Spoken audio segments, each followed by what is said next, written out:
I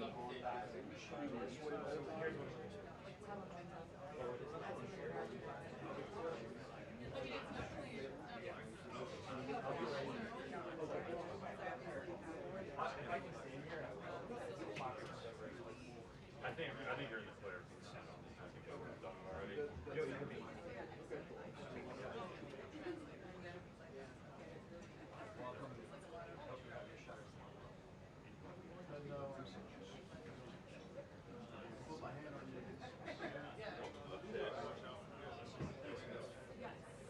Squeeze in and I'll get it.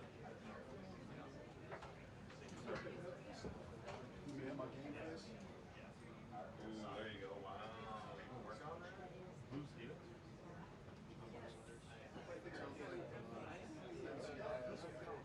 Oh, a little bit. Yeah.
No.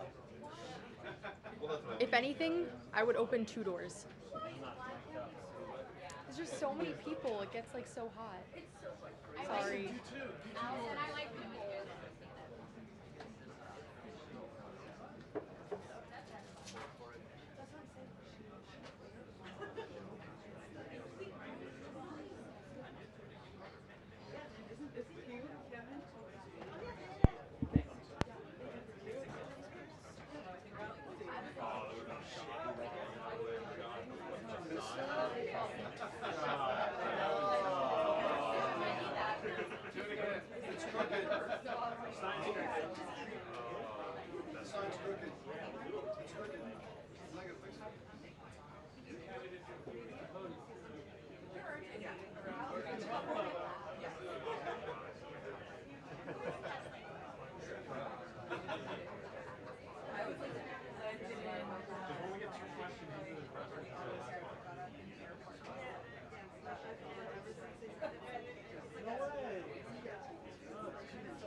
Still, yes, but it was in my house for 2.5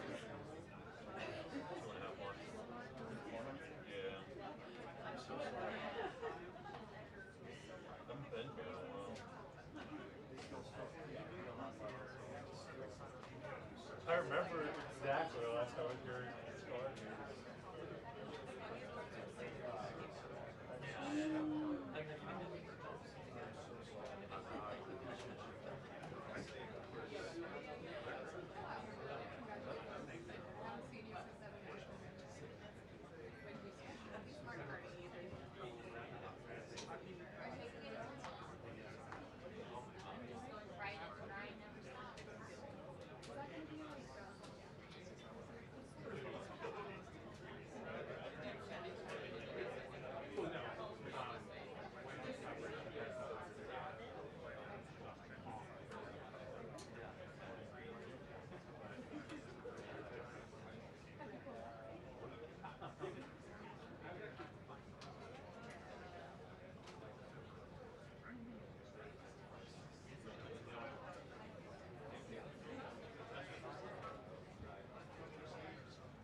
One time I was basically a steady cam operator on a big studio, and yeah, this huge metal wall, and we would follow this hero, and they built some like stage,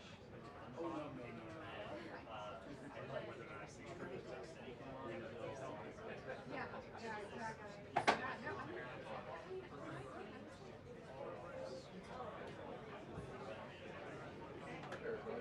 no, I'll never recover.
What's the best spot?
starts December 1st.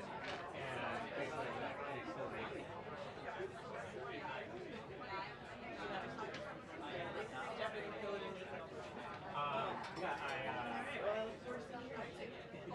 I'll be here actually Monday, Tuesday.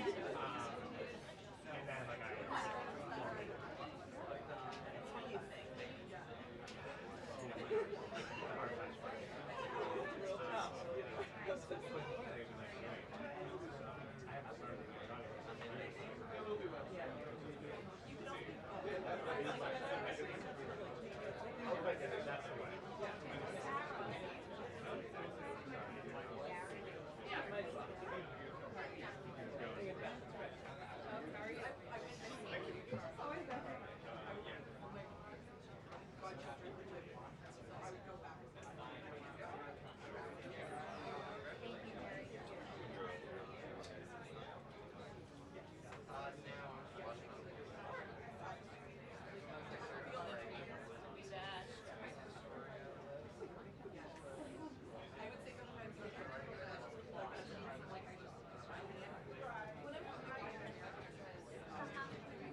Good afternoon, everybody.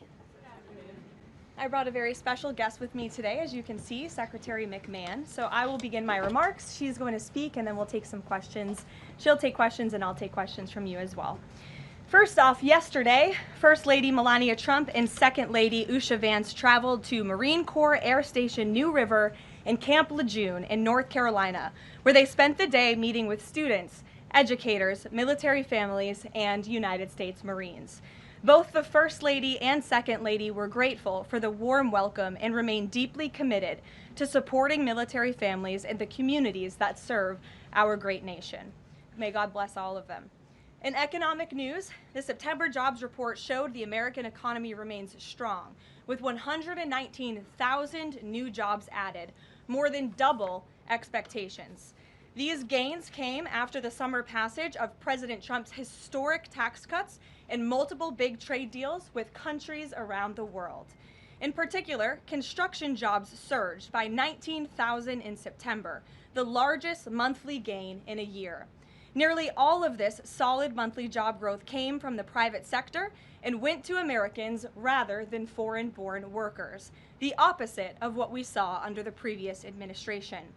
Inflation also remains under control, and wages are up by 3.8% over the year for American workers because of President Trump's pro-growth policies. In fact, real wages are on pace to increase roughly $1,200 for the average worker this year under President Trump.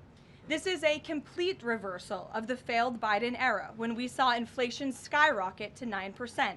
Causing private sector workers to see their wages decline by approximately $3,000. We know that Americans are still hurting from the 4-decade high inflation caused by Joe Biden and the Democrats, but President Trump is making significant progress to fix this, and he will not stop working until he solves it. As the president recently stated, he is never satisfied. For example, President Trump's policies are working to make Americans' Thanksgiving more affordable this year, from their commute to the dinner table. Nearly 100 million Americans are expected to drive next week to spend time with loved ones for the holiday. And thanks to President Trump's drill baby drill agenda, the national average price of a gallon of gas on Thanksgiving Day is projected to be at the cheapest price since the COVID pandemic in 2021. President Trump is bringing down gas prices and providing significant savings to American families at the pump. And again, we expect those prices to continue to decline. According to the American Farm Bureau Federation's annual survey, cooking Thanksgiving dinner will also cost less this year than it did last year and is down about 5% overall.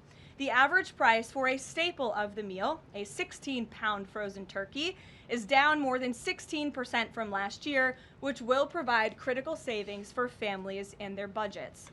President Trump's entire economic agenda is aimed at putting more money back into the pockets of hardworking Americans.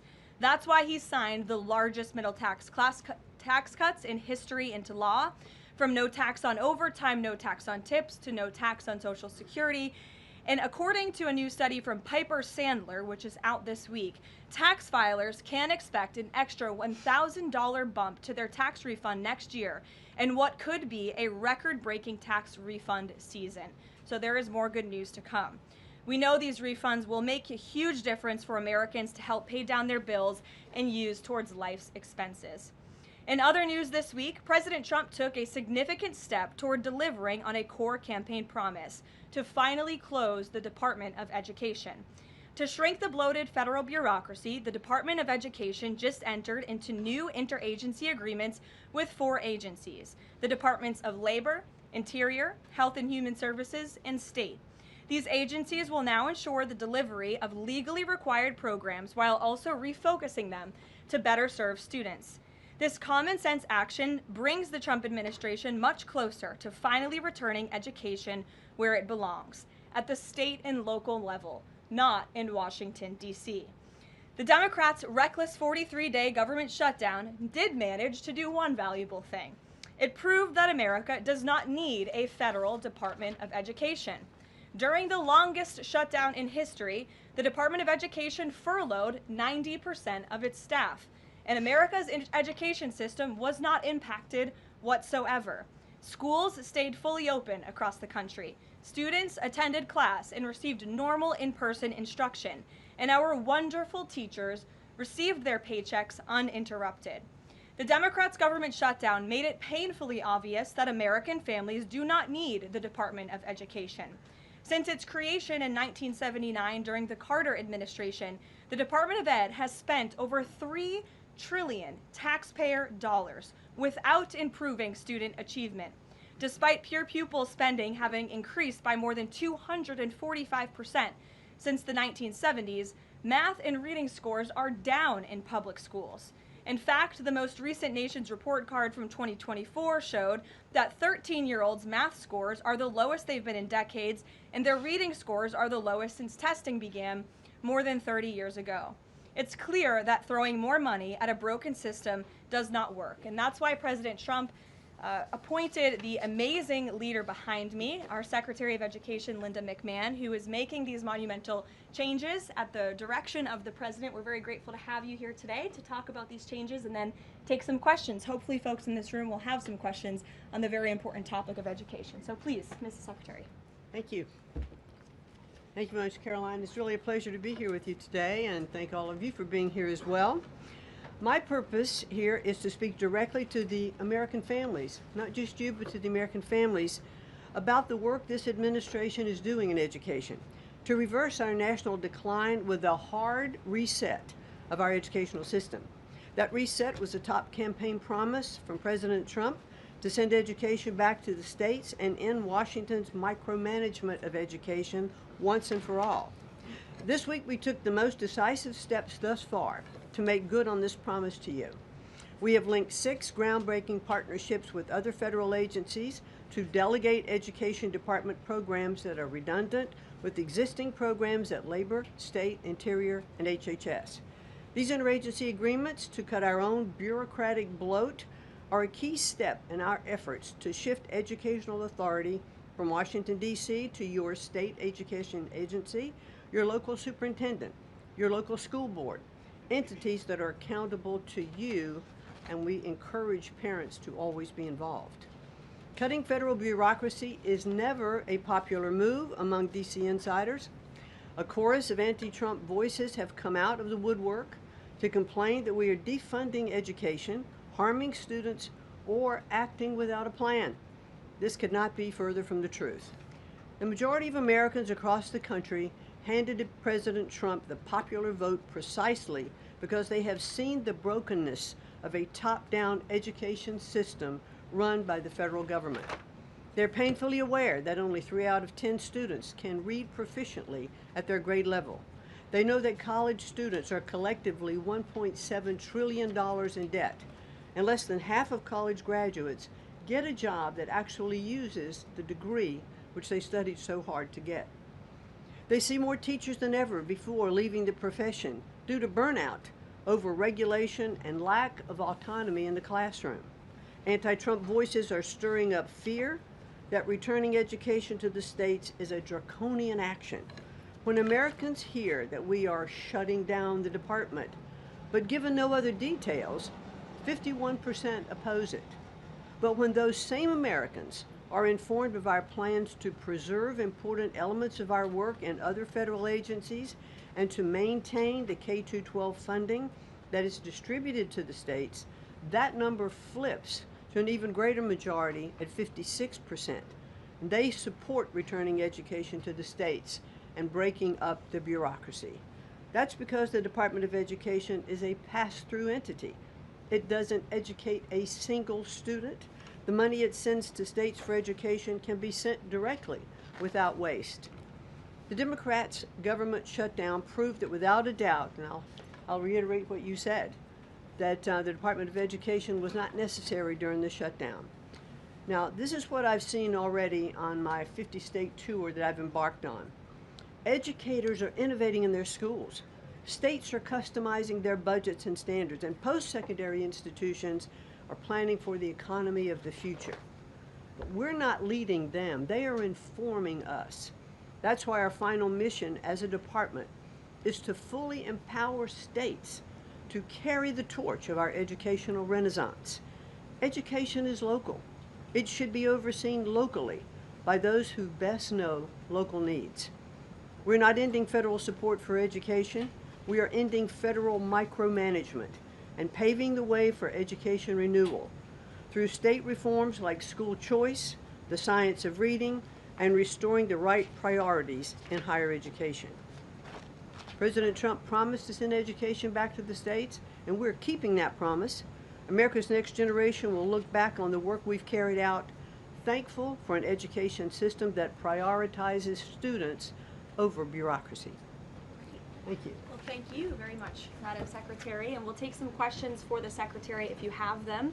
Elizabeth, why don't you start? Thank you for joining us. You announced the partnership to move some functions of the Education Department to other agencies. Are you talking to members of Congress about codifying this so that it lasts beyond the administration? Yes, we started our conversation, and thanks very much for asking that, because there have been some reports that Congress is in the dark on this. That's clearly not true. We've been talking to, I've talked to dozens of members of Congress to explain to them exactly what we're doing, to bring them up to speed, and to say to them, look, when we have completed some of these transfers that are working incredibly well, then we will be looking to Congress to codify those, make them permanent. Brian. Thank you. Secretary McMahon, what is the update on the negotiations with Harvard? I know the president has publicly pointed to you as somebody who's worked on that. I think you've talked about that at length, but I'd like to understand where are things with those negotiations with Harvard this time?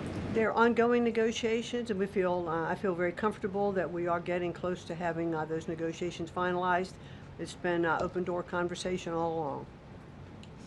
Deanna? Hello, Mrs. Secretary. The President recently posted about establishing a federal standard for AI. Do you know if the administration has a view on the use of AI for students in schools? And Caroline, do you know if the President personally uses AI?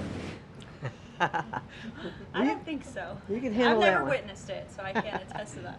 Well, I do think AI is going to need guardrails, but I have witnessed AI firsthand. I was at the Alpha School in Austin, Texas, and the first 2 hours of every day in that school, students are learning through AI. They have their headsets on, they're in front of their screens, and the AI is really acting as like an individual tutor for those students, allowing those students that can progress faster to do that. Those who need a little catch up, it refeeds information to them. And so after those 2 hours of learning, the basics of what they're doing in their curriculum that day, then they spend the rest of the day, I mean, they have good recess and all of that time, but then they spend the rest of the day in what are called life skills, and they're actually using the information that they've learned this morning. So I've seen some AI in action that is really proving quite beneficial. Michael.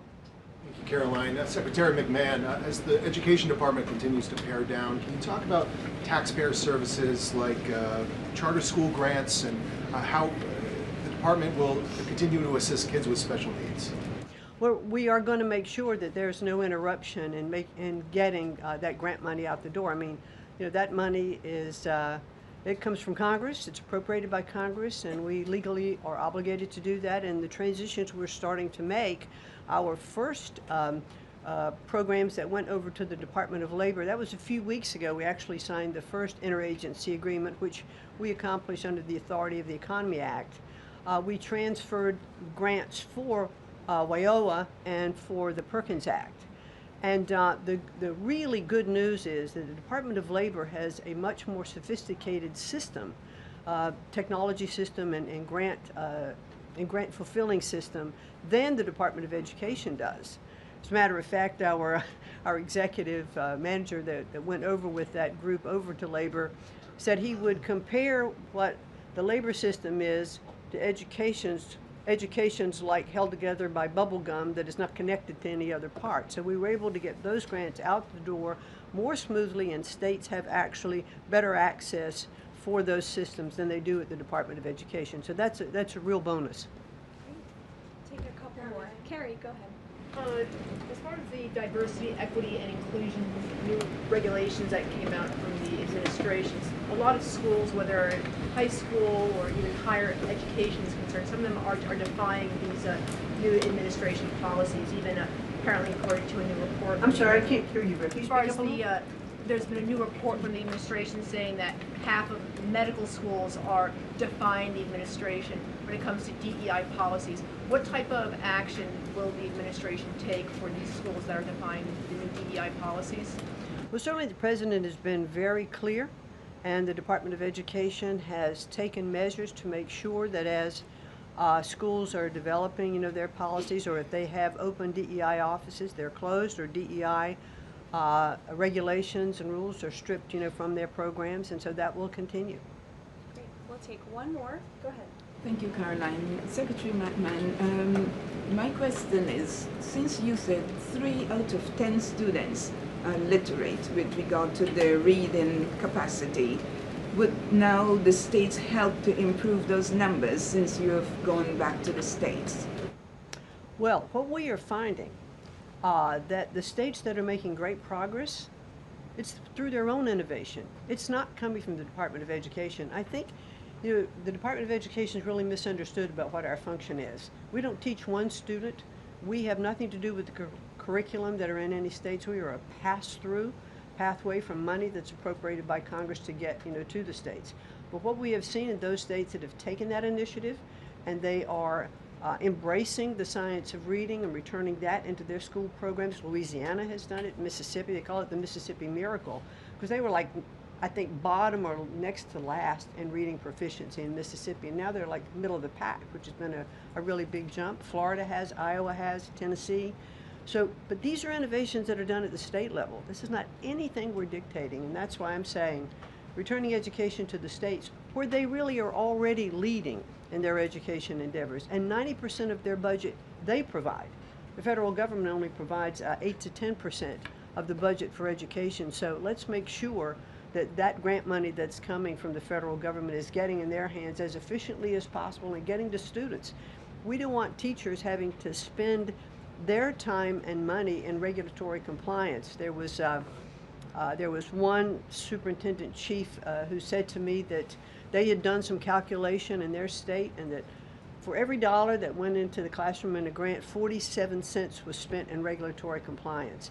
So let's get the money into the hands of our students and our teachers. Let's raise the level of education. The other thing I'll do, and I'll quickly wrap up for you, is this 50-state tour that I have embarked on. We've done about 14 states. We've shut down a little bit during the shutdown.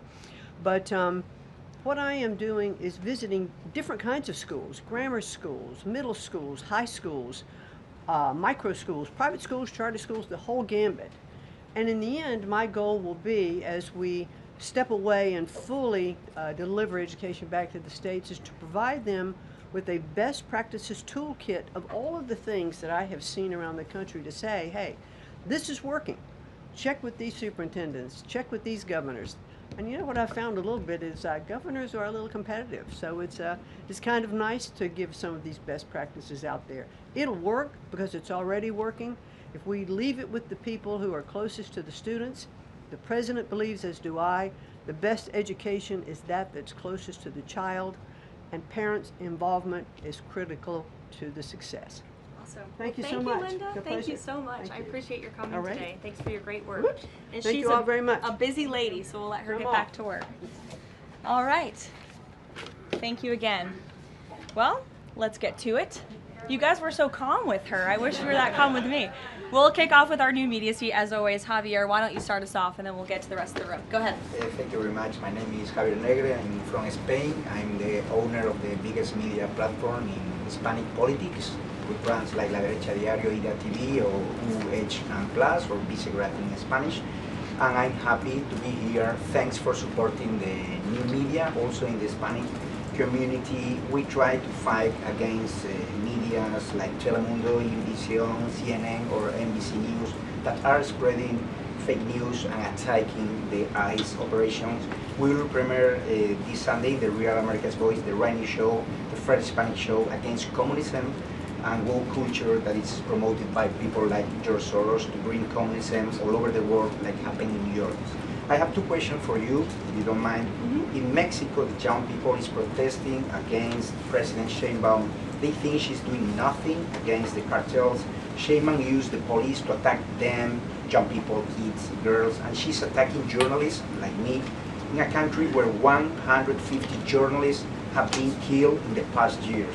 The USA legacy media is attacking President Trump for his comments about the fake news media, while they are not publishing anything about the murders of journalists in Mexico. Why do you think they stay silent about the murders of journalists in Mexico and the attacks to businessmen like Ricardo Salinas? And my second question is, Trump said he has a plan for the narco state of Venezuela. Does he have a plan for Mexico where, according to Stephen Miller, the cartels are controlling governments and territories? Sure. Well, thank you, Javier, for the question, and thank you again for being here. We're proud to have new media voices in the briefing room. As for President Sheinbaum and the president's relationship with Mexico, I will tell you that we have seen historic strides from President Sheinbaum and her administration in Mexico when it comes to cracking down on the cartels. They have been incredibly cooperative with the president's efforts at our southern border to crack down on illegal immigration and also the illegal trafficking of drugs at the southern border. Now the president is very interested in taking additional measures against the drug cartels. He's been very clear about that. He's spoken about it, and this is a promise that he made to the American public. And so his national security team is discussing these options all of the time. And on the campaign trail, the president promised to take on the cartels. He has taken unprecedented action to do so, and he has left additional options at his disposal on the table. So those are only decisions that the president can make. Thank you. What about the silence of the legacy media about the murders of journalists in Mexico? 150 journalists have been killed in the past years. Yeah, well, it's certainly something I wish the media would report on more, and it's something that this administration absolutely condemns. I can't speak for the media, but I can speak for the president. That's not something he wants to see. Thank you. Sure. Hi, thank you, Caroline. Is there anything that Mayor-elect Mamdani could say tomorrow that would ease the president's concerns about his future leadership in New York? Look, I don't want to speak for the president or get ahead of this meeting that we are currently working on tomorrow. As you saw, the president put out a statement tomorrow that the mayor-elect will be coming to the Oval Office, and so our teams are arranging those details. I won't get into the president's thinking on it. I think you'll all hear from him directly. I also think I will just add, it speaks volumes that tomorrow we have a communist coming to the White House because that's who the Democrat Party elected as the mayor of the largest city in the country. I think it's very telling, but I also think it speaks to the fact that President Trump is willing to meet with anyone and talk to anyone and to try to do what's right on behalf of the American people, whether they live in blue states or red states or blue cities, in a city that's becoming much more left than I think this president ever anticipated in his many years of living in New York himself. Nancy. Thanks, Caroline. This morning, President Trump accused 6 Democratic lawmakers of seditious behavior punishable by death. Just to be clear, does the president want to execute members of Congress? No. Let's be clear about what the president is responding to, because many in this room want to talk about the president's response, but not what brought the president to responding in this way. You have sitting members of the United States Congress who conspired together to orchestrate a video message to members of the United States military, to active duty service members, to members of the national security apparatus, encouraging them to defy the president's lawful orders. The sanctity of our military rests on the chain of command. And if that chain of command is broken, it can lead to people getting killed. It can lead to chaos. And that's what these members of Congress who swore an oath to abide by the Constitution are essentially encouraging. We have 1.3 active duty service members in this country. And if they hear this radical message from sitting members of Congress, that could inspire chaos, and it could incite violence, and it certainly could disrupt the chain of command. These 3 members of Congress, I will also add, knew exactly what they were doing. You look at Alyssa Slotkin. She's a former member of the CIA. Mark Kelly was a captain in the U.S. Navy. Maggie Goodlander was a naval officer, and notably, she is also the wife of Joe Biden's national security former advisor, Jake Sullivan.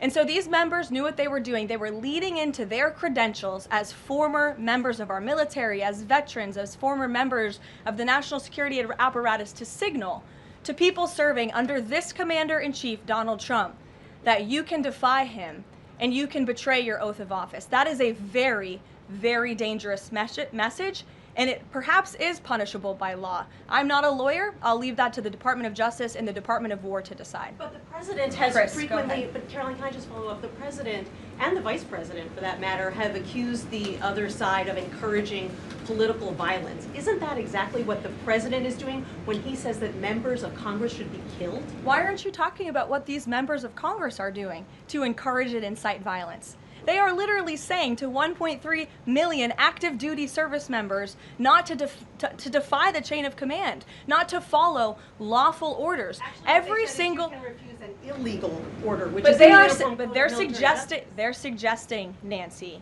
that the president has given illegal orders, which he has not. Every single order that is given to this United States military by this commander-in-chief and through this chain of command, through the Secretary of War, is lawful. And the courts have proven that. This administration has an unparalleled record at the Supreme Court because we are following the laws. We don't defy court orders. We do things by the books.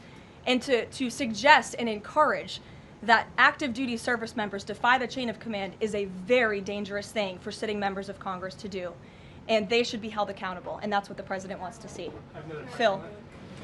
Thank you. Ambassador Mike Huckabee had a meeting with Jonathan Pollard, a former U.S. citizen who was convicted and spent 3 decades in jail for selling state secrets to Israel.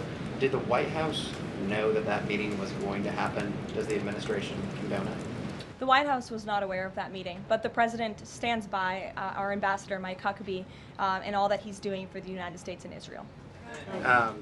You said that the president was going to do what was right for U.S. citizens, regardless of whether they lived in blue or red states. I'm curious if there's any chance in tomorrow's meeting with Mayor-elect Mamdani that he will be able to convince the president to abandon that promise to cut off federal funding to New York City. Look, Phil, we'll see how the meeting goes tomorrow, and I'll let the president speak for himself. Natalie. Thank you, Caroline. What did the president mean when he called reporter piggy? Look, the president is very frank and honest with everyone in this room. You've all seen it yourself. You've all experienced it yourselves, and I think it's one of the many reasons that the American people reelected this president, because of his frankness. And he calls out fake news when he sees it. He gets frustrated with reporters when you lie about him, when you spread fake news about him and his administration. But he also is the most transparent president in history, and he gives all of you in this room, as you all know, unprecedented access.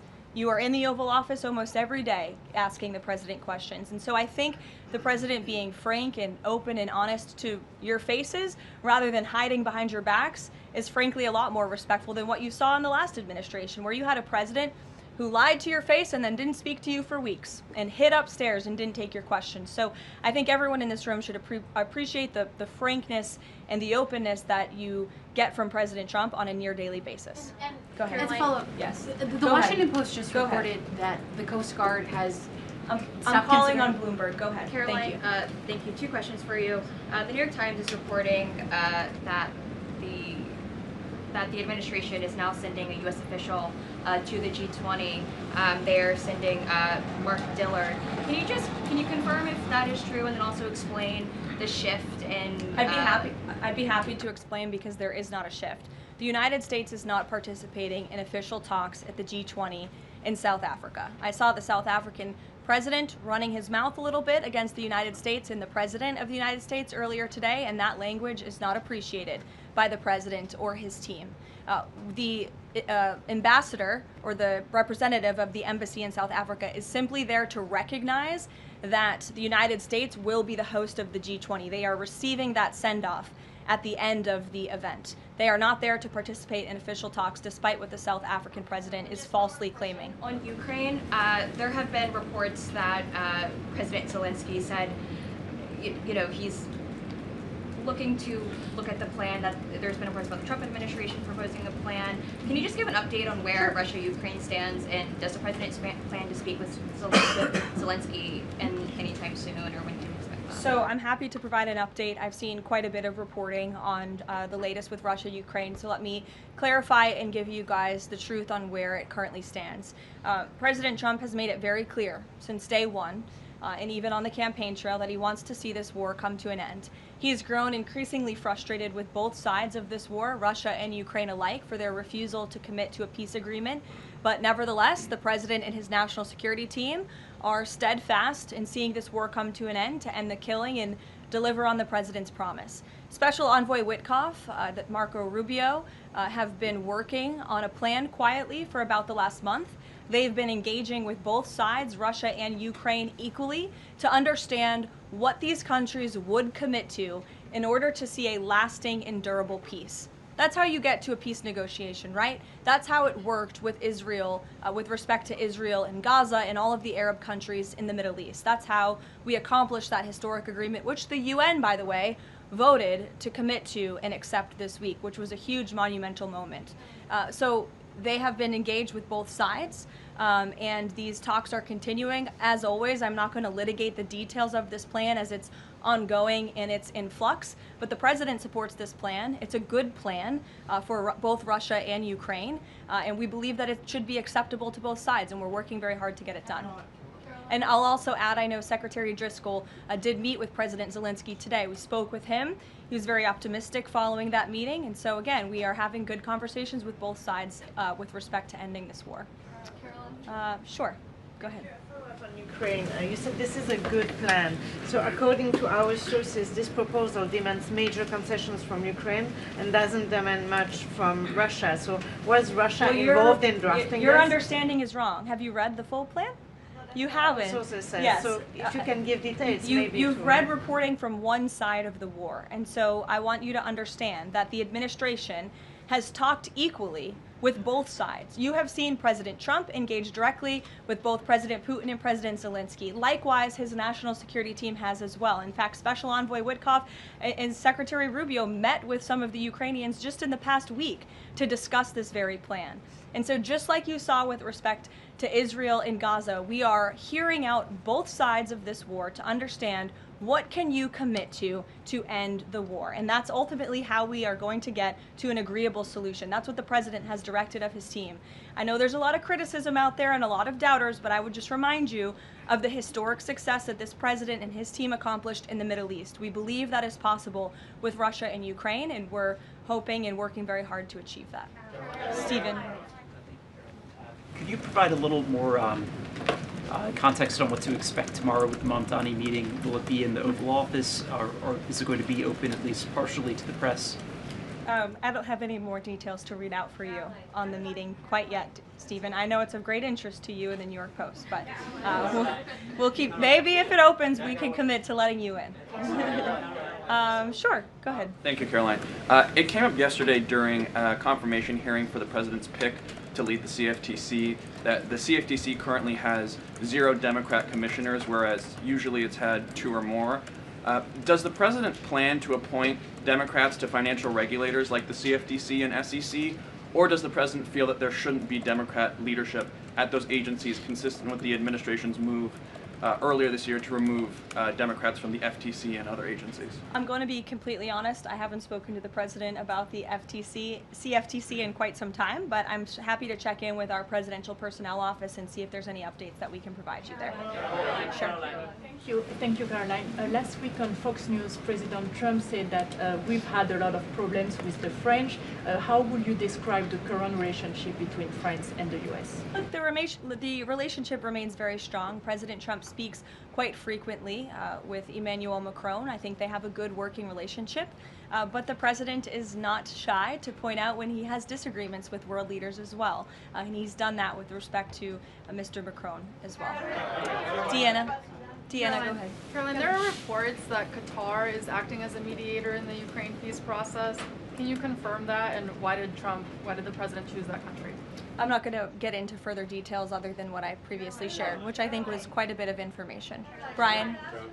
Thank you, Caroline. 2 questions. We were talking about 4 earlier in this briefing about the president's orders. You were going back and forth about what the ad said and what it didn't say. My first question is... The ad? The advertisement that the Senate Democrats were featured in. So my first question is, no matter what the order is, it could be to any administration official, military or otherwise, no matter if legal experts might think it's illegal. Does the president expect those cabinet members, administrative officials to go ahead with those orders regardless of any outside thinking or experts? The president expects his cabinet officials and the administration to follow the law and to demand accountability and hold people accountable for their dangerous rhetoric. And I would just add that if this were Republican members of Congress who were encouraging members of the military and members of our United States government to defy orders from the president and from the chain of command, this entire room would be up in arms. But instead, it is the other way around, and I think that's quite telling. I'm going to let you all go because the president,